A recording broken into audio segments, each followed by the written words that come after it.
अष्टावक्र का और राजा जनक के बीच संवाद का ये तीसरा भाग है। इसमें बहुत अच्छी जानकारी है जिसको हम लोग बहुत ही कठिन शब्दों में समझते हैं। हमें लगता है कि जो आदमी है वो ये शरीर है। जैसे हमें लगता है कि हम शरीर मात्र है, मात्र एक है ये हाड़ मांस के जो हम पुतले हैं, हम यही हैं।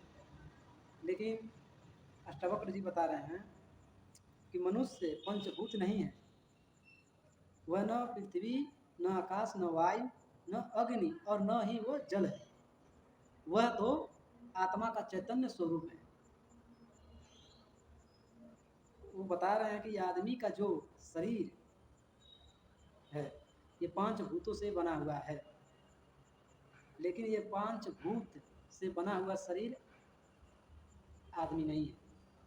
माने जो हमारी चेतना, जो हम बोलते हैं, जो समझते हैं, जो ग्रहण करते हैं, ये हम हैं नहीं।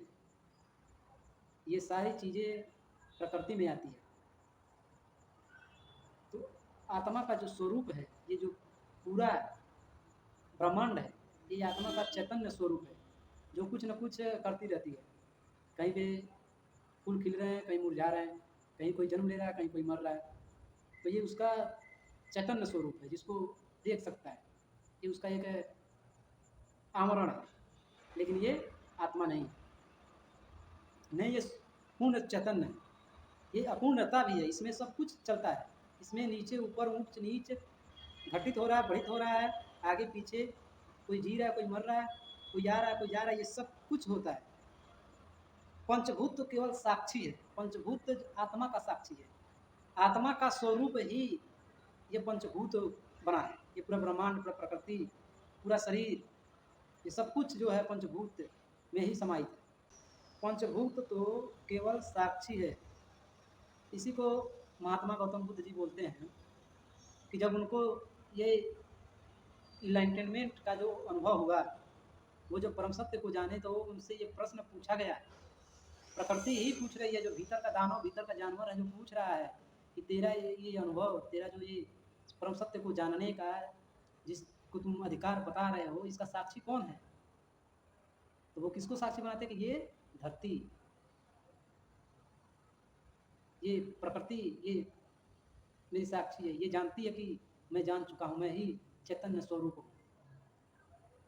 तो उसी को ये इसमें बता रहे हैं कि वो केवल आत्मा का स्वरूप साक्षी है। मुक्ति की इच्छा रखने वाले को आत्मा को जानना चाहिए, जिसे दुख हो रहा है। और ऐसा नहीं है कि इस जगत में किसी नहीं दुख हो रहा है, सबको दुख हो रहा है, बहुत ज़्यादा दुख हो रहा है।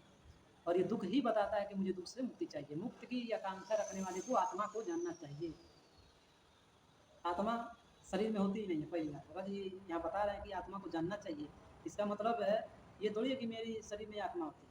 जानने का मतलब ही है कि कुछ है जो मेरे में नहीं है, लेकिन मैं उसको जान सकता हूँ, अनुभव कर सकता हूँ। लेकिन लोग ऐसे ही बोलने लगे कि मेरी आत्मा, मेरी आत्मा, तेरी आत्मा, तेरी आत्मा, रूह आत्मा, भूत प्रेत, इन सब चीज़ों पे तो बवाल खड़ा हो गया। इन पे लोगों के धंधे चल रहे हैं। तो इनको बता रहे हैं कि आत्मा को जानना चाहिए जिन्हें मुक्ति की इच्छा है, जो मुक्ति की चाहत रख रहे हैं, जो आज़ादी, जो स्वतंत्रता, जो बंधनों से छूटना चाहते हैं, उन्हें आत्मा को जानना चाहिए।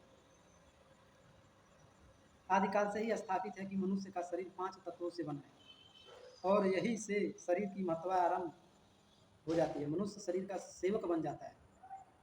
हम अपने जीवन में सबसे ज़्यादा सेवक किसका करते हैं? शरीर का ही तो करते हैं। इसी की देखभाल रातों दिन कर रहे हैं, और दूसरे से भी इच्छा रख रहे हैं ताकि हमारे शरीर का ख्याल रख सके, इसकी जो खाना पूर्ति है वो दे सके, इसको जो सहूलियत चाहिए, जो इसकी इच्छाएँ, वो सब इसी की पूरी की है। इसी में तो हम लगे हुए हैं, पूरा जीवन हमारा इसी में तो कट रहा है। शरीर को अच्छा और मानाधिविधि उपाय करने लगता है, यही तो भूल है। वो स्वयं को जब शरीर समझ जाएगा, माने जो चैतन्य का स्वरूप है, ये पूरा ब्रह्मांड, ये प्रकृति, वही जो आदमी का जो संभावना है, जो शरीर से जो ऊपर का है, वो अब कुछ और पा नहीं रहा है। माने जो हमारी चेतना जो छटपटा रही है, वो कुछ और पाना चाहती है ना, शरीर से आगे भी जाना चाहती है, शरीर को भूलना चाहती है। वो देखती है कि क्या हो गया, कभी हाथ टूट जाता, कभी पैर टूट जाता, कभी जुकाम कुछ भी हो जाता है तो ऐसे लगता है कि कहाँ फँस गए, कितना दर्द तकलीफ झेलना पड़ रहा है, ऐसे लगता है ना कि इससे मुक्त हो जाते हैं। तो माने शरीर के अलावा भी हम कुछ हैं जो तड़प रहे हैं, तो इससे हमें मुक्ति चाहिए। लेकिन जब वो हमें चीज़ वो मिलता नहीं है, हमें जब वो ढूँढने से, बिलखने से, तड़पने से मिलता ही नहीं है, खोज करते ही नहीं है, तो हमें लगता है कि अरे यार छोड़ो ना वो सब बातें, अब क्या पता नहीं क्या है, कन्फ्यूज़ हो जाते हैं। तो कहते हैं यार मेरे लिए अब ये शरीर ही सत्य है, तो हम इसके सेवा में लग जाते हैं, इसके कारण हमें ये भूल हो जाती है।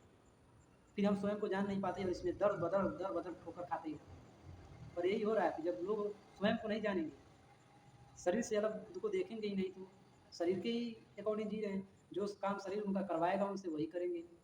इसके अलावा तो उनके पास कोई अपना निर्णय है ही होता ही नहीं है। भूख लगेगी खाना खा लेंगे, मन करेगा कहीं घूमने चले जाएँगे, वो सोच ही नहीं रहे हैं कि मैं क्यों जा रहा हूँ, मैं क्यों खाऊँ? तो शरीर का जो काम है शरीर के ही तल पे होने लगेगा। इसी भूल से विकारों को प्राश्रय मिलता है। विकार बहुत खतरनाक चीज़ है जो हमारे प्रकृति में हमारे भीतर उठता है, जो तरह-तरह का द्वेष है, घृणा, नफ़रत, काम, क्रोध, वो इनके आश्रय पाते हैं, वो इनके साए में जीता है और बहुत खुश हो जाते हैं सब, एकदम प्रफुल्लित। उन्हें लगता है कि अब तो बस करो, ये तो हमारे ही जाल में फँस गए, हमारी ही सेवा करें। माने जब शरीर की सेवा करोगे तो उन सबकी सेवा हो रही है। काम, क्रोध, मोह, लोभ, तृष्णा, ये सब चीज़ों का पालन हो रहा है, अब हम स्वयं कर रहे हैं। जब हम उस चीज़ को नहीं पाएँगे, स्वयं को नहीं जानेंगे, तो हम इसकी सेवा में लग जाएँगे। तभी तो देखते हो कि हमें क्रोध आ जाता है तो तुरंत क्रोध भी कर देते हैं। किसी को मारना है तो मार देते हैं, किसी को गाली देना है तो दे देते हैं, चोरी करने का विचार आता है चोरी कर देते हैं। हम कहाँ सोचते हैं कि हम क्या करने जा रहे हैं। कुछ भी खाने-पीने का मन करा टक से खा लेते हैं। दिन भर हमारा मन दौड़ता रहता है, दौड़ता रहता है कि अब इन्हीं लोगों का सो सेवा करना है। हम फँस चुके हैं, बिल्कुल अब उससे बाहर नहीं जा सकते। शरीर के सुख-दुःख मनुष्य के लिए सर्वोपरि हो जाता है। आ गई वही बात कि अब जब शरीर बन के जियोगे तो सबसे सबसे बड़ा दुःख है शरीर का और सबसे बड़ा सुख शरीर का। अब इसके अलावा हमारे पास कोई सुख-दुःख का मायने नहीं रखता। माने अगर हम अपने रिश्ते में किसी से कोई संबंध भी बनाएँगे, तो सबसे पहले अपना ही ख्याल रखेंगे। आदमी औरत से विवाह करेगा, तो सबसे अपनी ही ज़रूरत के लिए विवाह करेगा। वो किसी से कोई रिश्ता भी रखेगा, तो अपनी ही ज़रूरत के लिए रिश्ता रखेगा। लेकिन वो झूठ तो ज़रूर बोलेगा, बोलेगा ये कि मैं आपसे इस नाते रिश्ता रख रहा हूँ, बहुत ऊँचे-ऊँचे आदर्शों का नाम ले लेके वो आपसे रिश्ता रखेगा, लेकिन केंद्र में वही होगा। वो स्वयं को इतना महत्वपूर्ण समझ रहा है कि वो ज़रूरत पड़ने पे भी आपको धक्का दे सकता है। और आज के समय में यही हो रहा है कि लड़के-लड़कियाँ का जो खेल है, जो दिल टूट रहा है, जो ब्रेकअप हो रहा है, यही तो है। आदमी स्वयं को केंद्रित में रख के। जब आदमी बोलता है किसी से कि मैं तुमसे बहुत प्रेम करता हूँ, तो इसका क्या मतलब है? ऐसे थोड़ी लफाजी थोड़ी है कि कुछ भी किसी से बोल दिया जाए। इसमें बहुत ही सच्चाई है, बहुत ही धैर्यता से सुननी पड़ेगी, बहुत ही गौर बुद्धि से समझनी पड़ेगी कि जब मैं तुमसे प्रेम करता हूँ, तो इसका अर्थ क्या है? कि मैं तुमसे प्रेम करता हूँ, कि मैं अब इतने अपने आप में पूरा हो गया हूँ कि मुझे तुम्हारी जो उसकी दोस्त है, यार है, गर्लफ्रेंड है, पत्नी है, कोई भी हो उसका रिलेशन में, तो जो तुम्हारे लिए इतना महत्वपूर्ण है, उसके लिए अब तुम यही कहोगे कि मैं अपने आप में इतना पूर्ण हो गया हूँ, मैं प्रेम से भर चुका हूँ और मैं तुमसे इतना प्रेम करता हूँ कि मैं अब तुम्हें ऐसे दुःख में विरक्त होते हुए नहीं देख सकता, मैं तुम्हारी भलाई करना चाहता हूँ। अब मेरा मैं में कुछ है ही नहीं। मैं अब अपना क्या देखूँ, मेरे पास जो कुछ भी देने लायक होगा तुम्हें ऊँचे से ऊँचे मैं वो दूँगा, या मैं इसमें संकोच भी नहीं करूँगा कि मेरे पास बच रहा है कि नहीं बच रहा है। क्योंकि जो आदमी पूर्ण हो चुका है, हालाँकि पूर्ण तो होगा नहीं, लेकिन वो अपूर्णता के साथ वो अपने सुख, जो शरीर के सुख के साथ वो कोई और भी सुख जानता है। वो अपने चैतन्य स्वरूप में वह स्थित हो चुका है। वो उसके नाते वह उसकी भलाई करेगा। तो जब कोई आपसे बोले कि मैं तुमसे बहुत प्रेम करता हूँ, तो इसको बहुत ही सीरियस और बहुत ही विचारपूर्ण समझें कि ये चाह क्या रहा है। क्योंकि जब मैं तुमसे बहुत प्रेम करता हूँ, तो इसका ये मतलब कि अब उधर से सिर्फ़ बरसेंगे फूल। मेरे से कोई अपेक्षा नहीं रखेगा, मेरे से कोई उम्मीद नहीं रखेगा देने-लेने की। मैं जो कुछ भी उसको मेरे द्वारा मिलेगा, वो उसको ग्रहण करेगा। सुख मिले, दुःख मिले, उसमें सब निहित है, उसमें वो संतुष्ट रहेगा, क्योंकि वो पूर्ण है। लेकिन ज़्यादातर होते ही नहीं हैं, हम लोग तो ऐसे ही अपूर्ण होते हैं, खुद खोखले। दूसरे की चाहत इसीलिए हो जाती है ताकि हमारा ठिकाना बन जाए, हम कहीं बस जाएँ, फिर इधर-उधर भटके नहीं, कोई हमें देखने-ताकने वाला रह जाए, यही तो होता है हमारा विचार। दूसरा चाहिए क्यों? क्योंकि हम अधूरे हैं, दूसरा नहीं मिलेगा तो बड़ी उपद्रव करेंगे, तो ऐसे ही तो होता है। और जब स्वयं से मेल नहीं खाता तो हमारा दिल टूट जाता है। भाई दिल इसीलिए टूट जाता है क्योंकि जो चीज़ चाह रहे हो वो मिलेगा ही नहीं। तुम्हारी चाहत जो है वो पूर्णता है और तुम अपूर्णता से मांग रहे हो कोई चीज़। शारीरिक सुख ले लो, भौतिक सुख ले लो, दो मीठी बातें दे दो, लोगों में सम्मान दे दो, ये सब चाह रहे हो, ये सब चीज़ों से भी तुम दुखी पा रहे हो। वो ये कह रहे हैं इन सब चीज़ों से आसक्ति मत हो। तो शरीर का जो सेवा यही कर रहे हैं।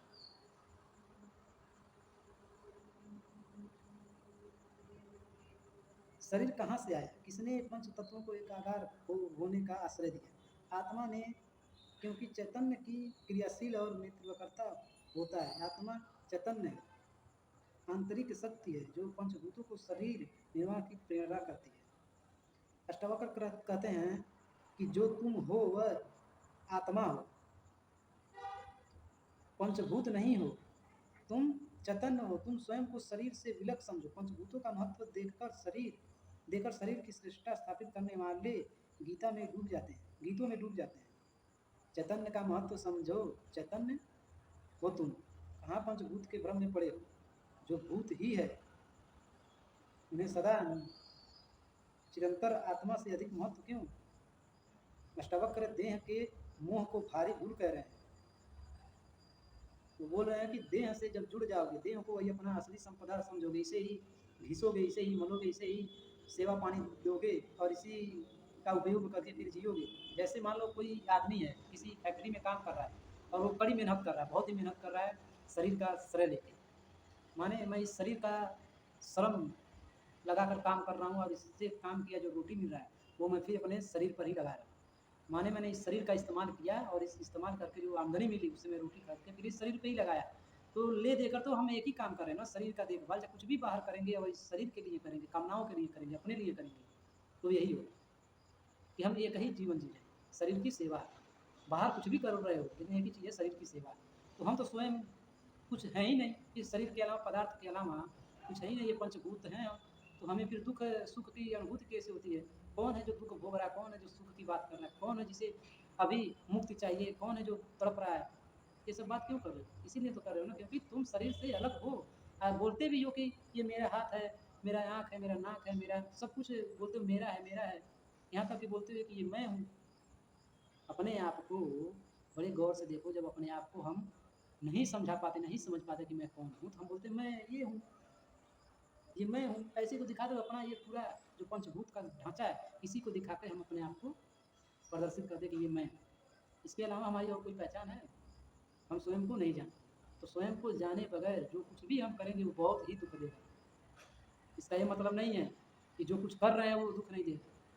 उससे पहले जो कुछ कर रहे हैं उसमें तो हम दुख पा ही रहे हैं, लेकिन स्वयं को नहीं जाने तो ये बहुत ही बड़ा दुख देगा। और इसी दुख में सब बीत रहे हैं, सब बीत रहे हैं। इसीलिए तो बोला गया कि संसार मिथ्या है।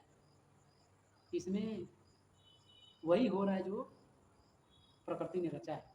इसमें कोई बहुत अजीब नहीं हो रहा है, जो बहुत गूढ़ नहीं हो रहा है, जो बहुत परम सत्य नहीं हो रहा है। तो ये जो देख रहा है इस संसार को मिथ्या बोल रहा है, वो एक अकेला है, कहीं खिला हुआ है, फूल है, गुलाब है। जो एक चैतन्य स्वरूप है, जो देख रहा है, जो बोल रहा है, ये परिभाषित करे कि ये जो पूरा संसार है मिथ्या है। इसे मिथ्या जानकर ही जियो, क्योंकि अगर मिथ्या मान के नहीं जिएंगे हम, तो फिर हम उन्हीं के जैसे घर्षण करेंगे। क्योंकि वो जिस चीज़ को सत्य मानते हैं उस चीज़ को हम सत्य नहीं मानते, इसलिए हम उसे मिथ्या मानते हैं। तो ये पूरा संसार, ये जगत मिथ्या है। सब कुछ हमारे भीतर है या सब कुछ हमारे बाहर है, लेकिन हम ये नहीं है। जो कुछ हमारे भीतर चल रहा है और जो कुछ बाहर चल रहा है, ये हम नहीं है, इससे हम बहुत दूर हैं। हम चैतन्य स्वरूप है, जो साक्षी है, जो देख रहा है, सब कुछ जानता है। तभी तो बोलते हैं ना कि लोग कोई भी काम करते हैं तो गुनाह करते हैं, फिर कुछ भी करते हैं ऐसा जो गलत लगता है समाज में, तो लोग बोलते हैं कि भगवान देखता है। तो वो भगवान जो है वो ऐसे नहीं है कि कोई ऊपर बैठा है वो देख रहा है। नहीं नहीं नहीं, वो ऊपर नहीं देख रहा है। ऊपर वाला, जब बोलते हैं लोग कि ऊपर वाला देखता होगा कि गुनाह कौन कर रहा है, तो ऊपर वाला यही देख रहा है कि जो गुनाह कर रहा है उसके भीतर ये चेतना उसको बता रही है कि हाँ मैं गलत कर रहा हूँ, मैं गलत कर रहा हूँ, मैं इसलिए कर रहा हूँ, ये कर रहा हूँ। वो जानती है, तो उसके माध्यम से जानती है और फिर उसी के माध्यम से उसको बदल भी सकती है। क्योंकि इस जगत में कोई भी व्यक्ति किसी को नहीं बदल सकता जब तक वो स्वयं बदलने की निर्णय न ले। तो ऊपर वाला किसके भीतर हुआ? उसी के तो भीतर हुआ। और जिसके ऊपर गलत हुआ वही तो जानता है कि गलत गलत हुआ, तो उसके भीतर भी तो ऊपर वाला है। तो ये जो ऊपर वाला है, जो समझ रखता है कि सही होना चाहिए, ये गलत है, जो ये गलत का परिभाषा दे रहा है, जो ये अधर्म की परिभाषा दे रहा है वही सत्य है, वही सही है, वो जानता है ऊपर वाला। उसको अगर हम परिभाषित अपने जीवन काल में नहीं करेंगे, अपने समाज में, अपने देश में, अपने सामूहिक, अपने जीवन, अपनी व्यवस्था, अपने संबंध, अपने रिश्तों, हर चीज़ में नहीं देंगे, तो फिर झूठ के ही जीत होगी, अधर्म के ही जीत होगी।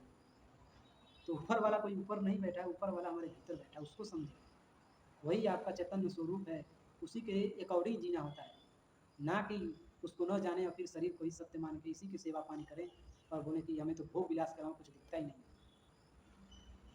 जो भोग विलास कर रहा है वो भोग विलास नहीं कर रहा, वो स्वयं ही भोग है। जो पदार्थ को पदार्थ से अलग समझ रहा है, जो स्वयं को स्वयं से अलग समझ रहा है, वो कैसे किसी का भोग कर सकता है? वो तो स्वयं वही है। तो अष्टावक्र जी बहुत ही गूढ़ है, बहुत ही बारीकी से समझाते हैं राजा जनक जी को कि इन सब चीज़ों का साक्षी बनो अगर मुक्ति चाहिए तो। मुक्ति सबसे सर्वप्रथम है, ये मुक्ति स्वयं के ओर जाने की दिशा है। तो अगर वीडियो अच्छा लग रहा हो तो लाइक, सब्सक्राइब, कमेंट जरूर करें।